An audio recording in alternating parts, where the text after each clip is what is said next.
UP की जंग में तीखी बयानबाजियों का दौर शुरू हो चुका है और इन्हीं बयानों के जरिए महादंगल में एजेंडा सेट भी किया जा रहा है। आज बात करेंगे यूपी के डिप्टी सीएम केशव प्रसाद मौर्य के उस बयान की जिसने पॉलिटिकल महाभारत की आग में घी डालने का काम किया है। सवाल ये उठ रहे हैं कि क्या विकास की राजनीति अब खिंचकर धर्म के ध्रुवीकरण के एजेंडे पर आ चुकी है। आज इसी पर विस्तार से चर्चा होगी, लेकिन पहले आज के मुद्दे को लेकर सामने रखती ये रिपोर्ट देखिए। 2017 के विधानसभा चुनाव से पहले कितने लुंगी छाप गुंडे घूमते थे।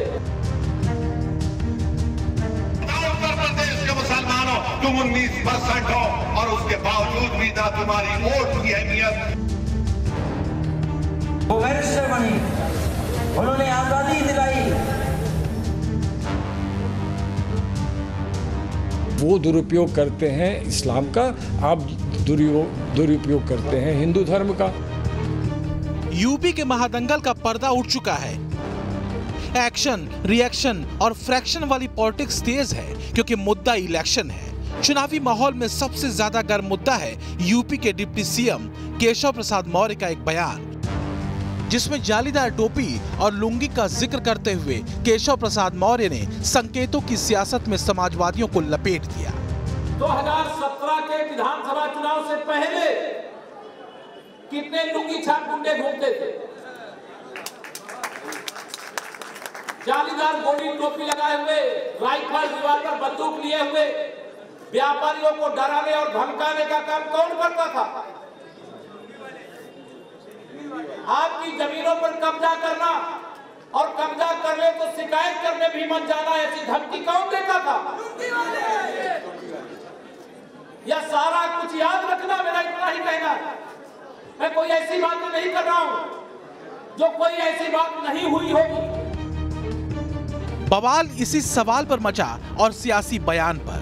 प्रयागराज की सभा में केशव ने जो कहा उसका इशारा आखिर था कहां? सियासत के कुरुक्षेत्र में आखिर केशव कौन सा ज्ञान दे रहे थे, क्या स्मरण करा रहे थे? एक साथ मैं देखता था 20-20, 30-30, 40-40 गाड़ियों में 50-50, 100-100 वस्तुएं लेकर के यहाँ गुंडे अपराधी समाजवादी पार्टी से जुड़े हुए आते थे कि नहीं आते थे। पूरे कमिश्नरी से जुड़े हुए जिस भी बाजार से संबंधित आप होंगे, आप बताइए गुंडे गुंडागर्दी दिखाते थे कि नहीं दिखाते थे।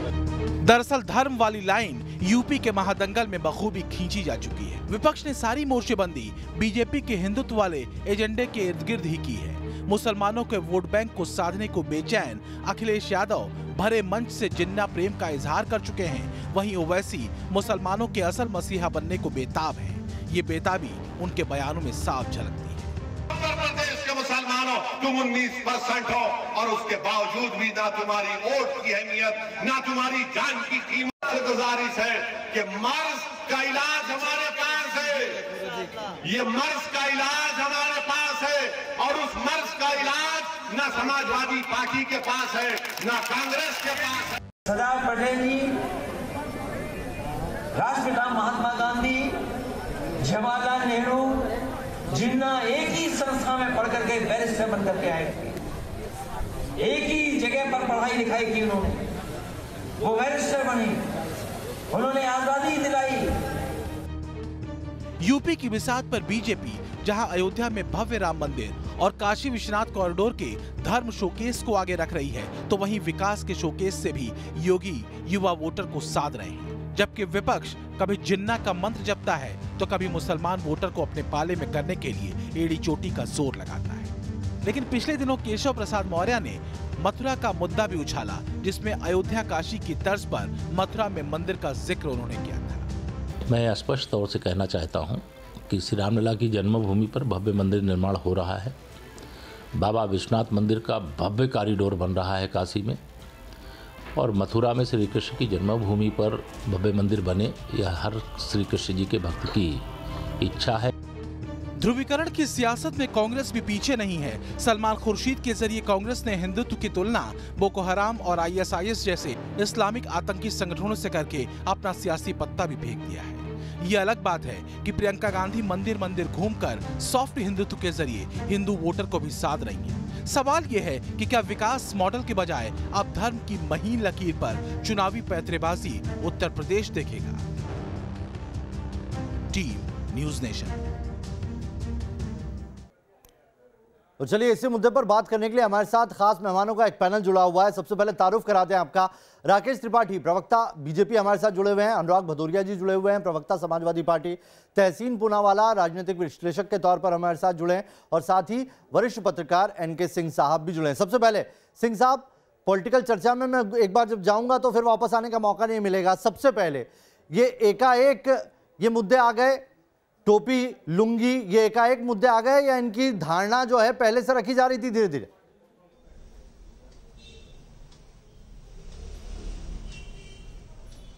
नहीं, देखिए इसकी नींव तो बहुत पुरानी है, और जब पाकिस्तान तकसीम हुआ था उसके बाद से ये कम्युनल डिवाइड जाहिर है, इसके ऐतिहासिक कारण है कि ये कम्युनल डिवाइड रहा। एक वर्ग ने कोशिश की इसको पैचअप करने की, लेकिन कुल मिला के हो नहीं का। भारत का संविधान इस पैचअप करने का ही तरीका है। आर्टिकल 25 से अगर 30 तक देखेंगे आप तो वो पैचअप करने का ही तरीका था, लेकिन पॉलिटिकल क्लास ने इसको खत्म कर दिया। और ये कम्युनल डिवाइड तो 70 साल से चल रहा है, ज्यादा होता है कम होता है, कभी छद्म सेक्युलरिज्म होता है, इसमें कोई दो राय नहीं है। लेकिन एन इलेक्शन पे अगर आप ये मुद्दे उठाते तो इसका मतलब आप मासेस को कन्विंस करने की अपनी क्रेडिबिलिटी खो चुके हैं। आप या तो जातिवाद में जाते हैं या कम्युनलिज्म में जाते हैं। आज केशव प्रसाद जो मौर्य जो कह रहे हैं, तुम्हारे पास 5 साल से विकास बताने के लिए नहीं है क्या? वो चूक गया है तुम्हारा? तुम्हें भी तो ये सोचना होगा। तुम तो रूलिंग पार्टी हो, मॉडल कोड ऑफ कंडक्ट तुम्हारे सामने है। ये जो तुमने जुबान दी है, आप जानते हैं कि भारत में कपड़ों से, पोशाक से कम्युनिटी की पहचान हो जाती है।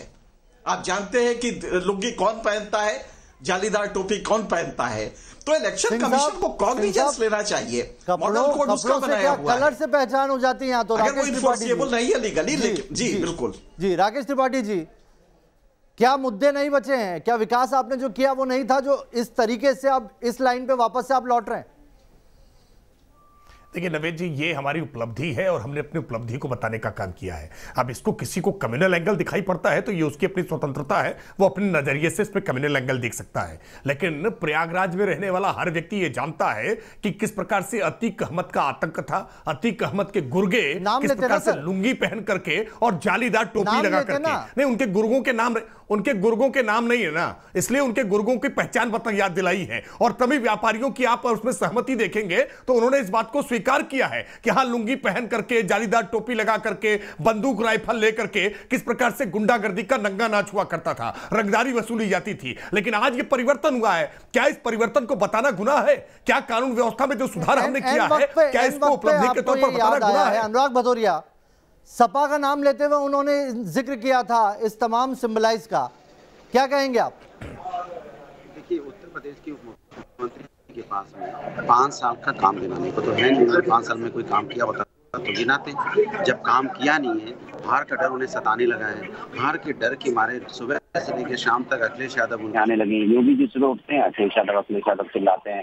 डिप्टी सीएम उठते हैं, अखिलेश यादव चिल्लाते हैं। उससे मन नहीं भरता तो तैफी चिल्लाने लगते हैं। मैं इनसे पूछना चाहता हूँ, अगर आपने काम किया होता तो आज आप काम गिना रहे होते, जैसे समाजवादी काम गिनाते हैं कि एक्सप्रेस वे हमने बनाया, मेट्रो हमने बनाई, 1090 हमने बनाया, 100 डायल हमने बनाए, हॉस्पिटल हमने बनाए, स्टेडियम हमने बनाया, समाजवादी पेंशन हमने दी, बेरोजगारी भत्ता हमने दिया, रिवर फ्रंट हमने यहाँ पे बनाया, हर डिस्ट्रिक्ट को 4 लाइन हमने जोड़ा। ये समाजवादी ने काम किया तो हम देखो गिनाते हैं ना। इनके पास काम गिनाने को नहीं है। ये वो लोग हैं जो रौंद देते हैं, किसानों को रौंद देते हैं और रौंदने वाले के पिताश्री को देश का गृह राज्य मंत्री बना देते हैं, उसको अपने पद से नहीं हटाते हैं। ये हालत है। और जो देश का राष्ट्र का अपमान करने वाले, आजादी में जिन लोगों ने, महात्मा गांधी जैसे लोग, जवाहरलाल, यहाँ पे शहीद भगत सिंह जैसे लोग, यहाँ पे सुभाष चंद्र बोस जैसे लोग, जिन्होंने कुर्बानी दे दी अपनी, उनको बोला जाता है ये भिखारी थे। और बोलने वाले को पद्मश्री दे देते हैं।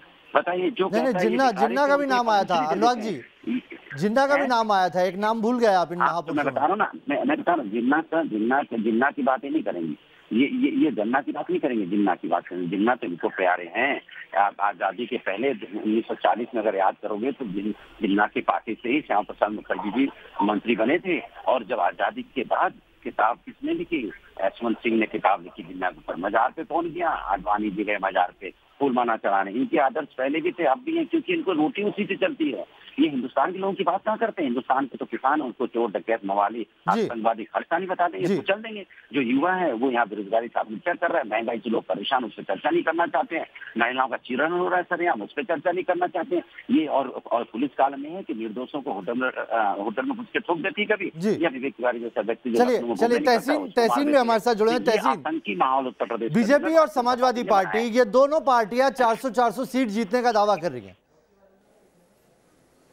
कांग्रेस कहां खड़ी देख रहे हैं आप? 3 सीट ही बची है फिर। जी अच्छी बात है, 400 सीट कांग्रेस को भी मिलेगी, 1200 सीट नहीं कांग्रेस को भी 400 मिलेगी। क्या दिक्कत है?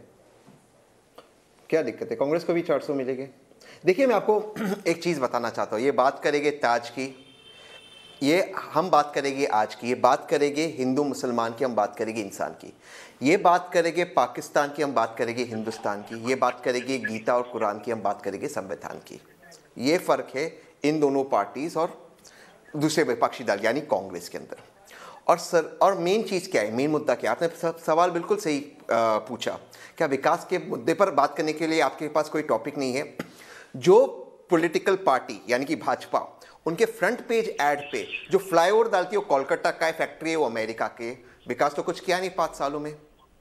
जो हवाई अड्डा के फोटोज डालते हैं, मिनिस्टर्स ट्वीट करते हैं, वो बीजिंग के हैं। तो विकास तो हुआ ही नहीं ना 5 साल में। तो जब कुछ बात है नहीं विकास करने के लिए, यही होगा हिंदू मुसलमान लुंगी डांस। इसके अलावा इनके पास कुछ नहीं है बात करने के लिए, आपको समझना होगा। इसलिए वो इस देश को बांटने की कोशिश करेंगे और कांग्रेस और श्रीमती प्रियंका गांधी के नेतृत्व में देश को और उत्तर प्रदेश को जोड़ने का काम करेगी। और मेरा यह अनुमान है कि कांग्रेस सरकार बनाने जा रही है उत्तर प्रदेश में। इस चीज को आप नोट कीजिए और जिस दिन नतीजे आएंगे आप मुझे बताएं। बतौर राजनीतिक विश्लेषक मैं आपको बता रहा हूं, यह चुनाव कांग्रेस जीत रहा है। नहीं, और अगर नहीं जीत रहा है तो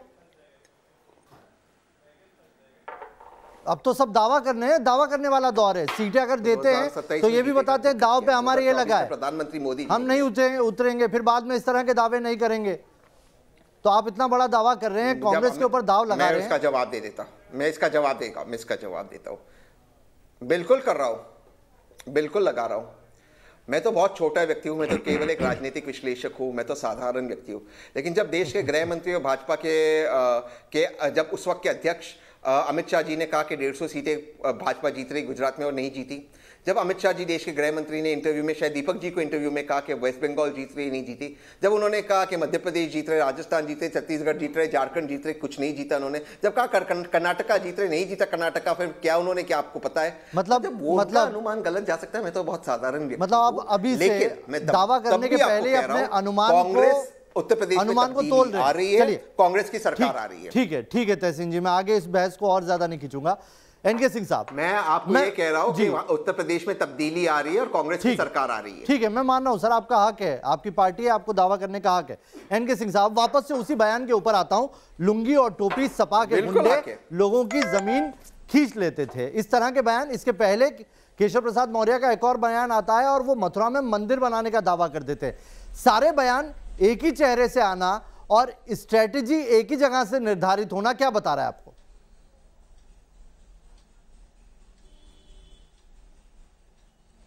नहीं, अगर आप बहुत दिन इस पार्टी को कवर करें, मुझे लगता है नावेद की करीब 40 साल इस पार्टी को कवर किया है, तो मुझे अंदाजा है कि स्ट्रेटजी कैसे बनती है। इलेक्टोरल स्ट्रेटजी जो होती है उसको मल्टी डायमेंशनल होती है, खास करके बीजेपी की। उसमें एक होता है जिसमें डेवलपमेंट का होता है, अब डेवलपमेंट की बात करेंगे, लेकिन उसमें धीरे से कम्युनल छौंका लगाएंगे क्योंकि वो टिटिलेट करता है पब्लिक माइंड को। तो आप जब भी देखेंगे इनके पूरे स्पीच में, और ये प्रधानमंत्री से नीचे तक सबका है, कि एक होगा जिसमें कि वो धीरे से ये वाली बात डाल देंगे। कुछ लीडर इसके लिए छोड़े ही जाते हैं, जैसे एक मंत्री है, हर तीसरे दिन वो मुसलमानों को पाकिस्तान भेजते हैं, तो ये ऐसा, अच्छा उसको रोका नहीं जाता है, ये स्ट्रेटजी का पार्ट है। ऐसा नहीं कि डेवलपमेंट करते नहीं है, डेवलपमेंट भी करते हैं, डेवलपमेंट के प्रोजेक्ट्स भी आते हैं। आप देख रहे हैं एयरपोर्ट चला ही है, एयरपोर्ट बना है, लेकिन उसके साथ इनकी स्ट्रेटजी है कि वो धीरे से कम्युनल वाला जो बेस है उसको नहीं छोड़ते। क्या सिंह साहब, मेरा कहना पॉलिटिकल यह है पार्टीज भी ये मानने लगी है को कि आप अगर इसे छोड़ देंगे तो भी आपको नुकसान, जी पॉलिटिकल पार्टी भी मानने लगी है कि तो भी विकास आपको के नाम पे नुकसान वोट नहीं नहीं होगा। मिलते। आप ये अब स्टेज आपकी नहीं है, राम मंदिर तक ठीक था लेकिन उसके बाद आप छोड़ दें। जी क्या बोला आपने? क्या पॉलिटिकल पार्टी ये मानती है कि विकास के नाम पे वोट नहीं मिलते, तभी ये ऐसे शगुफे छोड़ने पड़ते हैं बार बार? फिर वो जिन्ना ले लें, बोको हरम ले लें कांग्रेस का, या फिर आप देखिए विकास के नाम पे वोट नहीं पड़ते हैं, विकास के परसेप्शन का वोट पड़ता है। नहीं, विकास के परसेप्शन पे वोट पड़ते हैं। आपने विकास कितना किया ये इंपॉर्टेंट नहीं है, उसको दिखाया कैसे, पब्लिक में वो क्या सिंक कैसे हुआ। और बीजेपी इसको बहुत बखूबी जानती है कि विकास के परसेप्शन को कैसे डेवलप किया गया है केशव प्रसाद मौर्य की तरफ से। और सीधे सीधे जिस देश के अंदर रंगों के आधार पर जाति और धर्म डिसाइड हो जाते हैं, वहां पर उन्होंने टोपी और लुंगी का जिक्र किया है। एन चुनाव के पहले ये क्या बता रहा है? विपक्षी पार्टियां कह रही है कि जमीन खिसक गई है, विकास के मुद्दे पे वोट नहीं मिल रहे हैं और इसीलिए बीजेपी अपनी वापस पुरानी वाली धार पकड़ रही है। और बीजेपी इसके पीछे क्या रणनीति, क्या गणित लगा रही है, ये आने वाले चुनाव से पहले अभी बयानबाजी और चलेगी। बहुत बहुत शुक्रिया आप सभी का हमारे साथ जुड़ने के लिए।